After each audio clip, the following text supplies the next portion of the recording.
Welcome to Deep Universes. Subscribe and hit the bell icon for more insights. For decades, the U.S. has been the world's corn powerhouse, feeding nations and fueling economies. But today, American corn farmers face a crisis threatening their dominance. Despite overflowing silos, profits are vanishing and uncertainty is spreading across the Corn Belt.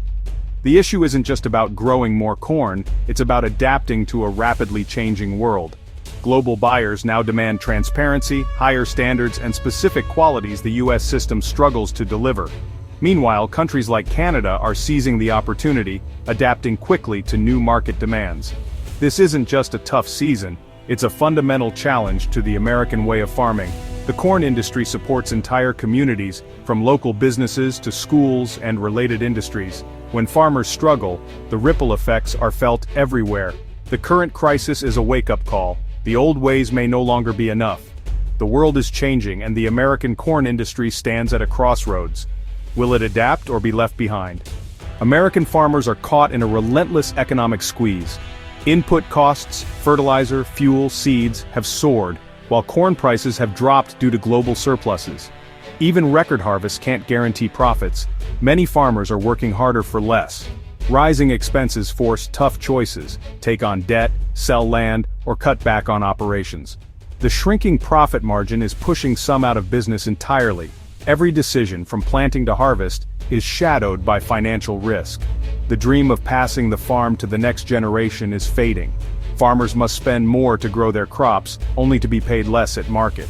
This unsustainable cycle is eroding confidence and threatening the future of American agriculture. The joy of a good harvest is now overshadowed by anxiety and uncertainty. The system is broken, and farmers know it. American corn faces mounting challenges on the global stage. Trade disputes and tariffs have made U.S. corn more expensive for key buyers like China and Mexico.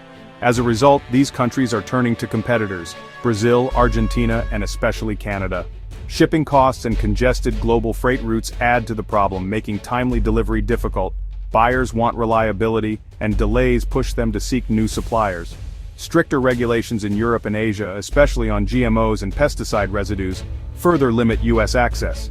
The American system, built for bulk, struggles to separate GM and non-GM corn, blocking out high-value markets. It's no longer enough to produce the most. Success now means navigating complex trade, logistics, and regulatory hurdles. Meanwhile, Canada is stepping in, offering what buyers want: compliance, reliability, and traceability.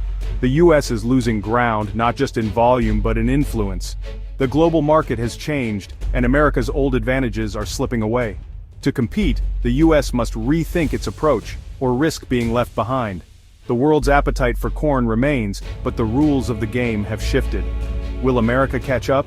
Canada is redefining what it means to be a global grain leader. Instead of focusing on volume, Canada emphasizes quality, transparency, and trust. Canadian farmers have built separate supply chains for non-GMO corn, meeting strict demands from Europe and Asia. Their identity preservation systems ensure traceability from field to port, earning premium prices. Sustainability is central. Low-carbon certifications and digital tracking give buyers confidence. Technologies like blockchain let customers trace every step of the grain's journey. Government and industry work together to promote Canadian grain abroad, building strong relationships with buyers. This nimble, customer-focused approach stands in stark contrast to the U.S. volume-driven model. In today's market, being responsive and reliable is more valuable than being the biggest. Canada's strategy is winning, and the world is taking notice. Let's meet two farmers living this new reality. In Iowa, David runs a massive high-tech farm, growing GM corn for bulk markets.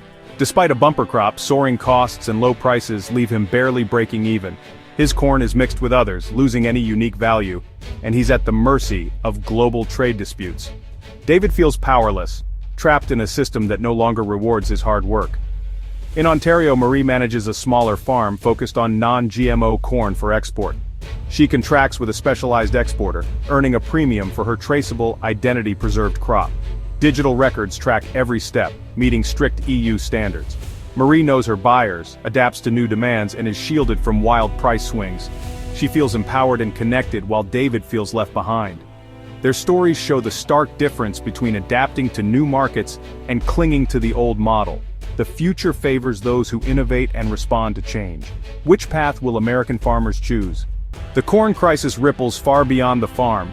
Ethanol plants, which use 40% of the U.S. corn crop, now face uncertainty as farmer profits shrink. If corn supply drops, ethanol costs rise, threatening jobs and local economies. Rural communities depend on these plants. Closures can devastate entire towns. Corn is also the backbone of the American food system, from livestock feed to sweeteners. Struggling farmers mean more consolidation, fewer family farms, and potentially higher food prices. Food banks, which rely on surplus crops, may see fewer donations just as more families need help. The health of American agriculture is deeply tied to the nation's food and energy security. When farmers suffer, everyone feels the impact. The crisis isn't just about corn, it's about the stability of rural America. The stakes are higher than ever. The future of food, fuel, and community hangs in the balance. Canada's rise in global agriculture is no accident. It's the result of a carefully crafted blueprint for the future of farming, where every detail matters. Success here is built on three pillars: trust, technology, and traceability, each reinforcing the other to create a system that's both resilient and forward-thinking. Canadian exporters focus on building long-term relationships, not just negotiating prices, ensuring stability and mutual growth. Blockchain and digital tools provide buyers with detailed tamper-proof records of every shipment, building confidence and transparency. This level of transparency commands premium prices and opens doors to the world's most demanding and lucrative markets. Identity preservation keeps specialty grains separate, serving niche markets with precision, care, and reliability. If a problem arises, it's traced to a single batch, not the whole country, ensuring accountability and rapid response. Government and industry unite to promote Brand Canada, investing in research, innovation, and global marketing. Meanwhile, the U.S. system, fragmented and bulk-focused, struggles to match this level of coordination, quality, and innovation. In the 21st century, yield alone isn't enough. Quality, data, and trust are the new currency of global trade, setting new standards. Canada's strategy is clear: adapt, innovate, and lead the world in agricultural excellence, setting the pace for others to follow. The world is watching, and increasingly following Canada's example as the benchmark for modern agriculture. America stands at a crossroads. The choices made today will echo for decades. The old model, maximum volume, minimum differentiation, no longer guarantees success in a rapidly changing world. Global buyers now demand transparency, choice, and verifiable quality. Clinging to the status quo risks losing even more market share and influence. The alternative? Embrace change, invest in traceability, reform trade policies, and reward sustainable practices. This transformation demands cooperation across the industry, from farmers to tech innovators to policymakers. It's a challenge, but also a chance to reclaim global leadership. By prioritizing quality and innovation, U.S. farmers can thrive in the new global market. The world will always need corn, but who supplies it is up for grabs. The decisions made now will shape American agriculture for generations to come. Will the U.S. adapt or be left behind?